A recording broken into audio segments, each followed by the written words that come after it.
Big sale, big savings at oldtimeradiodvd.com. All of our collections. The prices have been slashed. Pricing will be good until January the 1st, 2018, so don't wait. Buy today and enjoy for a lifetime at oldtimeradiodvd.com. You'll be glad you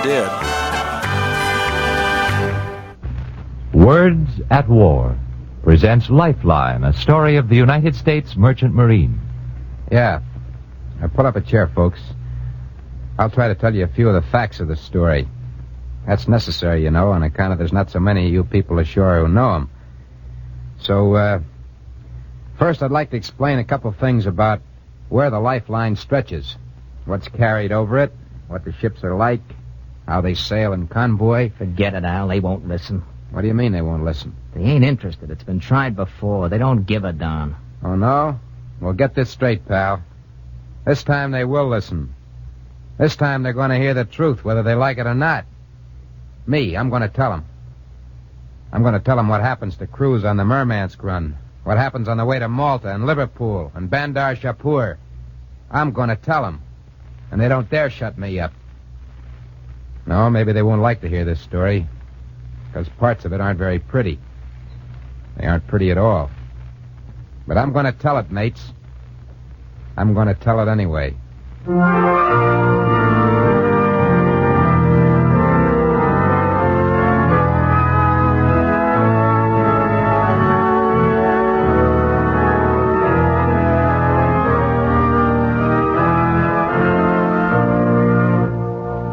Words at War.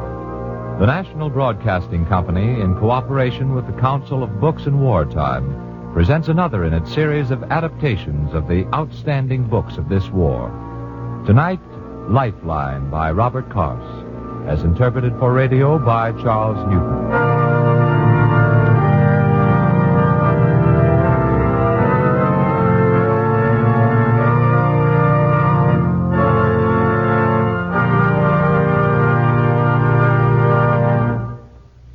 My name is Al Cook, and I'm an able seaman, U.S. Maritime Service. So let's get on with this story about my shipmates. Now, I don't want to use no high-sounding words about their being brave and stalwart soldiers of the sea. But I'd like to put it to you straight on what they do and what they get for it. I think I'll start off by making you acquainted with an old friend of mine. You know him, and you know most of us. He was a little squirt, Louis, with a mug like a head of cauliflower you've been keeping in your coal bin. Seaman for 20 years. When jobs was slack, he'd starved and froze and was forgotten on the beach. But starting a couple of years before Pearl Harbor, there began to be plenty of jobs. That is, if you didn't mind getting bombed and shelled and torpedoed. So Louis signed on board an ammunition ship bound for Liverpool. And that was the start of things. Well, time passes. And after 3 years on Submarine Alley, Louis is quite a changed man. You can see for yourself. That's him now, walking from the Embarcadero towards the dock gate. It's a dark night. There's a little fog in the bay, and Louis stumbles every once in a while. But not because it's dark and he's had a drop to drink. Take it easy, Louis. You gotta pass these guards at the gate. Hey, take it easy, pal. Let's see you pass. Okay. Hey, don't try and climb none of them fog banks up there. Hey, who's the gas hound, Mac? Him? That's Screwy Louie. Oh, strictly a character. Sure, Screwy Louie. Strictly a character. You got a funny moniker, you make guys laugh. But to yourself, you're not so funny. You're scared, and plenty. You've been dumped twice out there, and tonight you're going out again. Maybe this time you won't come back to give a laugh to guys on a dock. And before you got dumped, you were just Louie, and your hands didn't twitch and get wet inside. The screwy part of the name got tacked on afterwards, and you had to either laugh or go nuts. Keep on laughing, Louie. Who's that? Who's coming aboard? Me, bosun. You're sober, Screwy? Sober enough. And you take her out. We let these kids aboard mule haul the line. Start moving, Louie. Up topside to the wheelhouse. They trust you. They know you're a good worker. even if your finger joints are stiff and awkward and you can't splice wire the way you used to. Now, take it easy, Louie. Don't start remembering how they got that way. All right, mate, go ahead. Think about it. 6 hours out of Liverpool in the Irish Sea. And bango, there she goes. You were lucky, Louis. Those women and kids bound for Canada didn't have a chance. 10 hours on the raft and you were about through, with the ice on you like a suit of armor and your hands cracked wide and bleeding and the blood freezing as it flowed. You saw guys too weak to climb from the water to the raft, hang there for hours, and you pulled at them, but you were weak too, and after a while they slipped down and away. Oh. Easy, Louis. Keep a hold on yourself. You don't want the old man to hear you, or he'll chalk you up to gangplank jitters and throw you on the beach. Steady now, here he is. All right, Louis. Take the wheel. Yes, sir. Slow astern, mate. Slow astern.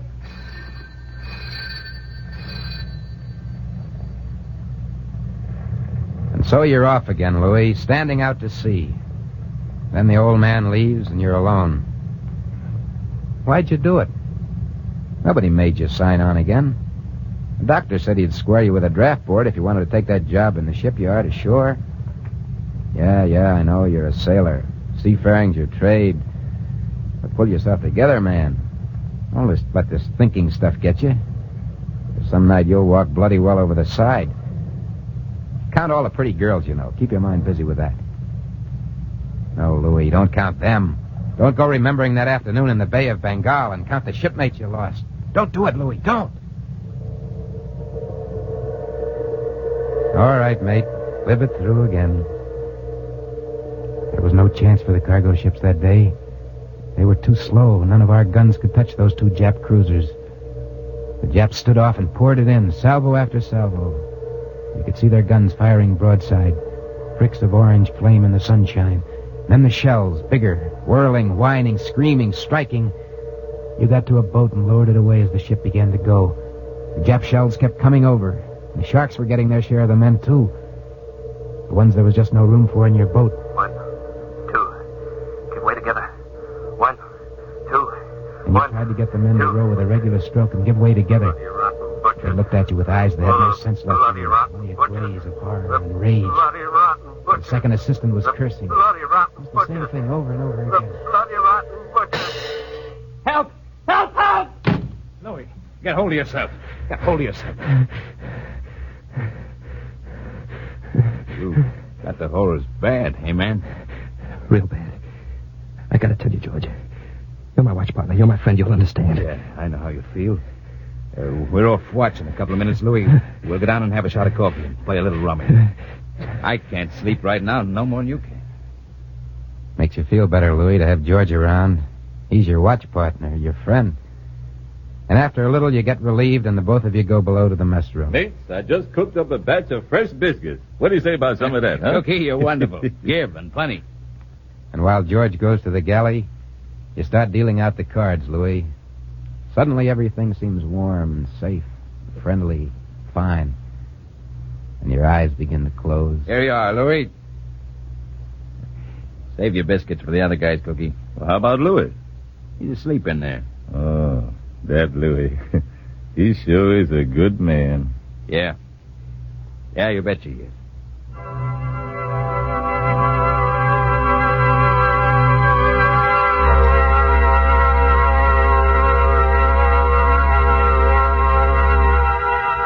All right, folks, in a few minutes I'll tell you how Screwy Louie ended that particular voyage.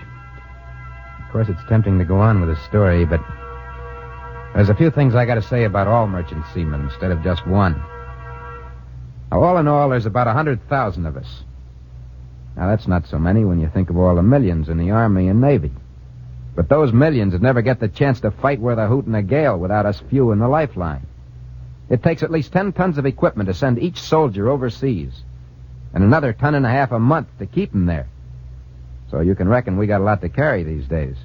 And if we weren't getting this stuff across okay, there wouldn't be any invading Pacific Islands or Europe or any place at all. Okay, then. So what are we like? This fistful of guys with a king-size job? Well, it's hard to know how to begin. Stow your gab, Al. They think we're a bunch of bums, and that's what they'll go on thinking. Yeah, a lot of us sound pretty tough and independent. But that's mostly because we're not very sure of ourselves. After being pushed around when we come ashore, having the girls cross to the other side of the street because we're not in uniform, and getting the fishy eye if we show up at a service club, well, you begin to feel sort of bitter about what you thought were your own people. Can it, Al? When did you get to be such a character? Now, there's an idea. I could start off by telling you a little about the language we use. Now, you take that word character, for instance. A character's a guy what you can't quite make out. Like when he starts making a play for credit, see? It's a sea language, all its own. Of course, some of it's the same as they use in the Navy. For instance, you call a guy what his job is. Like I'm the carpenter, so they call me Chips. Like I'm the radio operator, so I got Sparks for a moniker. Call me Flex, because I'm signalman. And me Cookie, 'cause I'm cook. Any other unknown man gets a special tag. He's a jabroni. You're a garoony, Al. You take me now. I'm a gazoony. And then these youngsters coming out of the training schools. Speak up, kiddo. What's the name? I'm a gonzo, sir.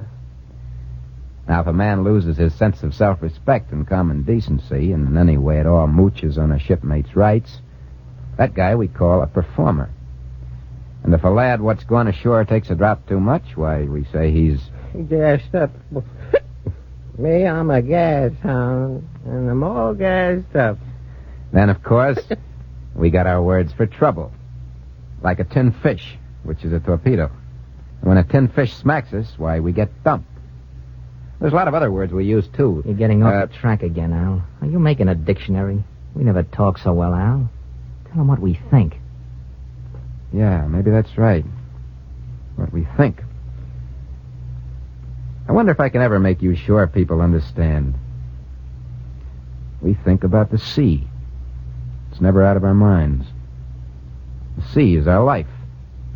There are times, many, many times, when we love the sea.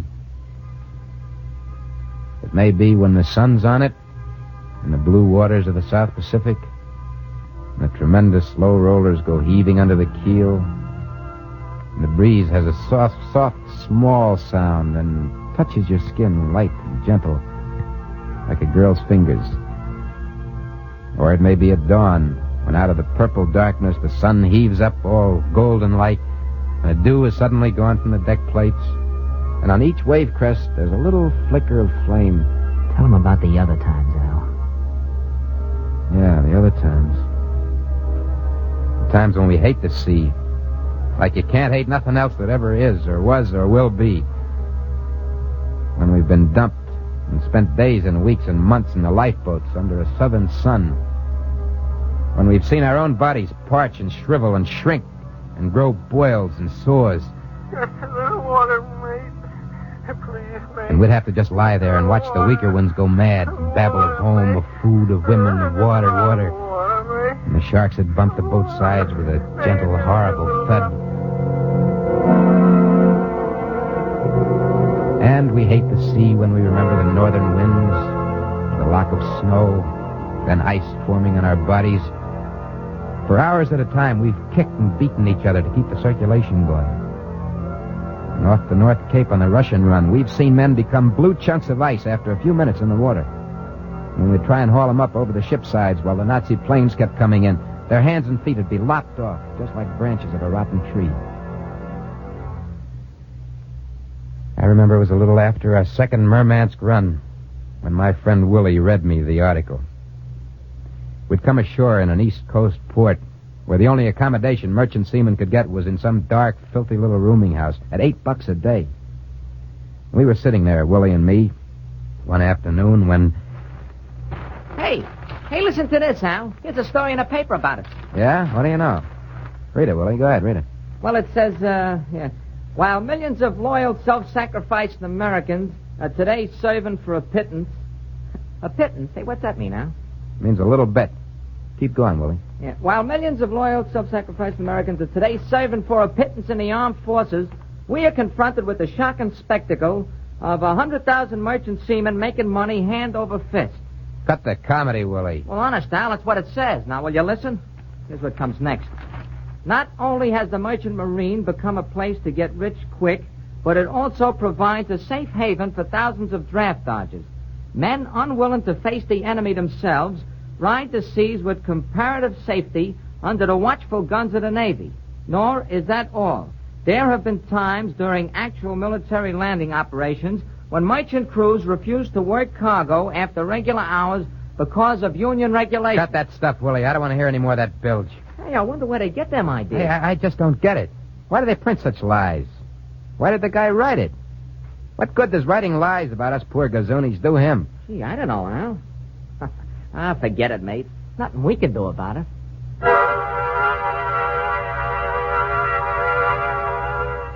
Willie said there's nothing we could do about stories like that. Well, I think there is. I think we can bust them wide open. And that's what I'm aiming to do. Joe. I'm aboard, Al. Listen, people. Joe here is an ordinary seaman with a wife and 2 kids. Sam? I'm pulling with you, Al. And Sam's a friend of the both of us. An old shipmate, as a matter of fact. But he wanted to do some shooting himself instead of just getting shot at, so he joined the Navy. He's a seaman first class, and he's got a wife and a couple of kids ashore, too. Ordinary seaman merchant service and seaman first class U.S. Navy. Well, they're about the same. Right, Al. Now, Sam, what's your average yearly pay in the U.S. Navy, including your family allotment? $1,886.40. And yours in the merchant marine, Joe? $1,975. That includes my wages, voyage bonuses, and overtime. Of course, I don't get no family allotment. All right.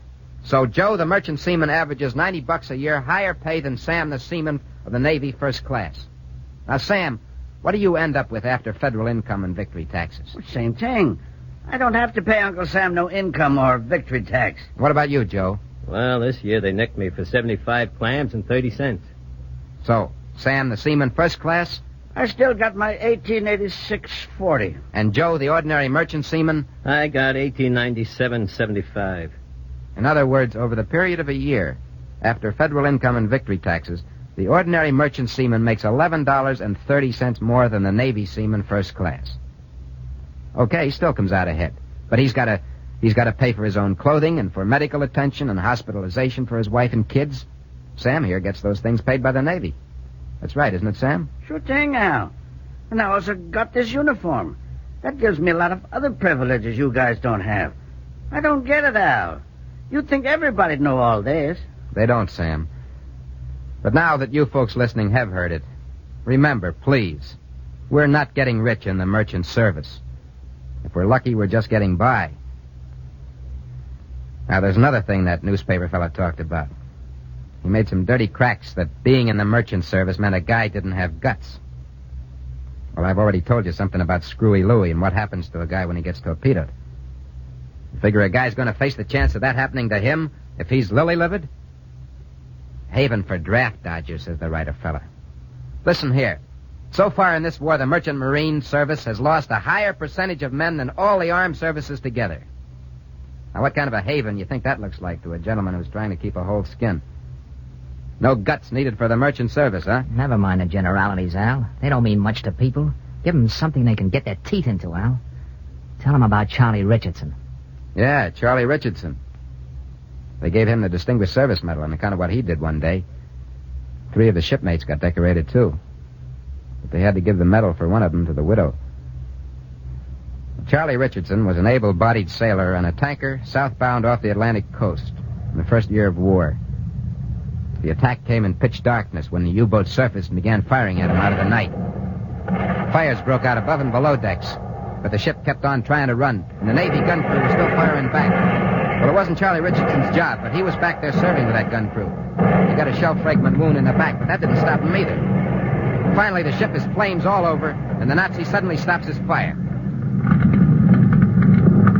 When the order comes to abandon ship, Charlie Richardson starts trying to help a couple of his wounded Navy pals. All right, come on. Come on, you guys. I'll help you to the rail. No use, Charlie. Too weak to swim. Never mind that. I can tow you. Beat it, pal. You wounded yourself. Listen, sailors, I got no time to argue with you. That sub will put a 10 fish into us any minute. All right, come on now. Up you go. That's a ticket. Easy now. So Charlie Richardson lugs both of these guys to the ship side and pitches them into the sea. They float okay because they got life jackets. But neither of them got strength enough to swim away from the ship so they won't get sucked down when she goes under. So Charlie jumps in after him to give these guys a hand. Grab hold of my neck now. Yeah. Now, hang on. Hang on. He pulls one man on his back, and he tells the other to hang on to his neck.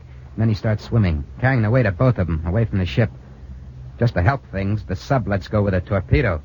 Nearly blows them all out of the water. But Charlie keeps right on swimming with his passenger. Keep with me, guys. Hang on. Hang on. And then, attracted by the trail of blood, the sharks come in. Charlie Richardson gets out his sailor's knife and begins to fight. Get away. He keeps stabbing away at the long gray bodies. He can't Get even away. see. Get He feels their away. teeth tearing the flesh from his hands. Till finally, in spite of all he can do... It's no use, Charlie. You can't hold on any longer. Thanks for trying. Thanks. Yeah. The guy on his back slips off. Way down. Charlie's still got one passenger, and he sets his teeth and swears he's not going to lose him. Maybe this will mean the end of him, but he keeps on trying. Swimming and fighting until, finally, out of nowhere... Give him a hand, men. Pull him into the boat. Yeah, Mr. Newspaper Man. That's a true story. And if you want to check on it, just look up the presidential citation. You won't have no trouble finding it. Take a look-see before you write that next article saying merchant seamen haven't got guts. Now, there's just one thing more, folks. It's about the story of the merchant seaman at Guadalcanal who refused to work cargo after regular hours on account of union regulations. Well, let me say that the fellows who tell that story have been proven liars by the United States Admiral in command of the Guadalcanal area and by the United States Marine Corps officer commanding Guadalcanal itself at that time. Well, now I'd like to tell a story of my own, based on some true facts about merchant seamen at Guadalcanal. Yeah, about Screwy Louie. I promised I'd tell you how he ended that voyage you met him on. And this is the way it happened. There it is, a green hunk of mountain resting in the blue sea. A week ago, the Marines made a landing, and now the guys in these transports are going to help them strengthen their position. And the guys in these cargo ships have brought the supplies they need. From on deck now, you can hear a little distant gunfire. The Japs are over there, Louie. Yeah. I'm hoping we get a chance to go ashore. The mate put it to the bosun that he needs 3 volunteers.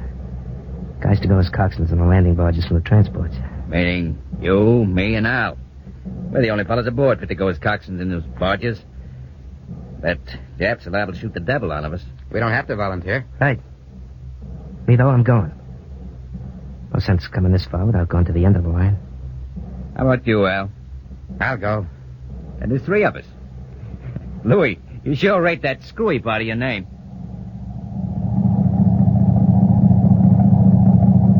Below us, we see the barges we're supposed to handle. We go over the side together, down into the barges, into the motor controls and wheels at the stern. Each of us got a barge of his own. We sweep around, clear of the ship, and taxi over to a transport. Louis' first load of Marines are all young. Some are serious and quiet. Some are talking only because they're so nervous. They crouch low beneath the steel sides of the barge as Screwy Louie gets his shove-off order from the transport's deck. He trembles. He trembles bad until his barge is caught and rushed forward by the leading roller, traveling to shore. Then he's got no time for anything but business. There are 3 rollers he sees. And the third has a high, spuming crest. He reckons it, has full speed for it, and the barge goes up again, but steadily, and in and down, with a veering sweep in through calm water to the smooth sand beach. And the Marines are out across the bow gate, their captain ahead of them. They go up the beach on the double, but over by the palm trees where the Japs are supposed to be, there's no movement, no sound. Next time, maybe. Maybe next time we'll have trouble. Gotta go back and get another load. Louis makes fast a line they float into him, and a big tender standing out a ways hauls him and his barge through the surf out again to sea. Louis's laughing now. He's on top of the world. This is fun. This is getting back at those guys who've stolen his sleep and his peace. The next trip is the same. He's very confident as he starts the third one. He sends the flat-bowed barge forward with a roller rush. But above the sound of the water comes another sound. Staccato, abrupt. Machine guns, Jap machine guns. Get down, Louis. Duck or they'll tear you apart. I can't, Doc. Let go of the Spanish Marines will drown. He hears the guns. By now he can even see the flicker of their muzzle flame among the jungle growth beyond the shore palms. Bullets lace the water with spurts and jets. They racket along the barge side, climb the steel, crack through the air around him. Louis knows they'll get him. He knows that sound. It's the one that means pain and death. He's afraid of it. So afraid that bitter gorge rises in his throat. For a second he's convulsed. When the bullets smack him, his chest, his right arm, and his thigh, the pain is only a little worse than the pain of his fear. The bullet shot knocks him around. His hand slackens on the wheel. His other hand drops from the motor speed control. Then he pulls himself up, takes the wheel and motor control in a tight grip. At the moment, everything seems very, very clear to him. Screwy, pal. But you're not screwy enough to let this bunch of guys drown. If this bunch wins, the guys will come after you. Will have a chance. They won't have to go through this. He runs the barge, glancing up onto the sand. Things are getting blurry now. He sees the Marines jump and run, guns raised in their hands. And then he sits, slides down to the bottom of the barge, clamps his fingers over the wound in his leg, stop the blood from flowing. Me and George, we find him there that way. We lift him to the sand in the lee of his own barge. Louis, how you doing, man? And screwy Louis, he looks up at us, and he just laughs. And the last thing he says is, Hey, I'm doing very fine.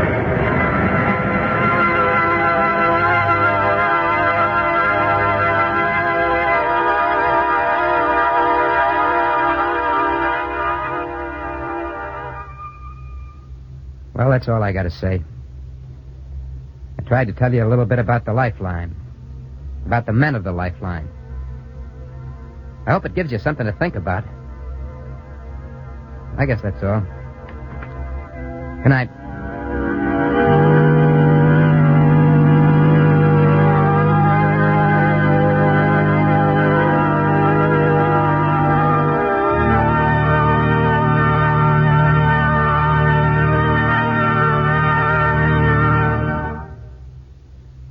You've heard a program in the series Words at War.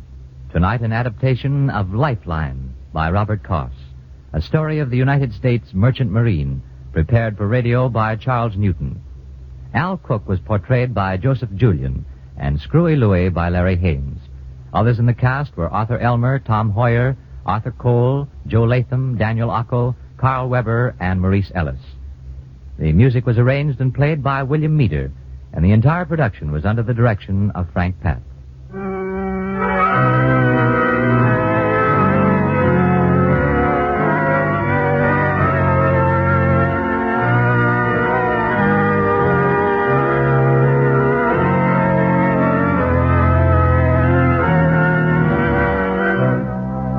Words at War is brought to you in cooperation with the Council on Books in Wartime by the National Broadcasting Company and its independent affiliated stations.